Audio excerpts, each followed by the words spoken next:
आपण पाहतात BN news Badlapur नामा।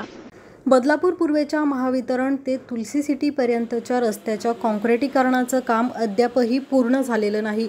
अपूर्ण काँक्रिटीकरणामुळे या रस्त्याची दुरावस्था झाली आहे। या रस्त्यावरून अनेक वाहनांची वर्दळ असते, मात्र रस्त्याच्या अपुऱ्या कामामुळे वाहतुकीला अडथळा निर्माण होत आहे। महावितरण कार्यालय ते रस्त्याच्या वळणापर्यंतच्या रस्त्याचं काँक्रिटीकरण करण्यात आलं आहे, मात्र वळणापासून तुलसी गृहसंकुलास जोडणाऱ्या रस्त्याची दुरावस्था आहे। या रस्त्यालगतच रेल्वे रूळ देखील आहे, त्यामुळे या वळणावर अपघात होण्याची शक्यता नाकारता येत नाही। या रस्त्याच्या दुरावस्थेमुळे वाहन चालक आणि रहिवाशांना त्रास सहन करावा लागतोय, त्यामुळे संबंधित प्रशासनाने या रस्त्याची दुरुस्ती करावी अशी मागणी तुलसी गृहसंकुलातील रहिवाशांकडून केली जाते।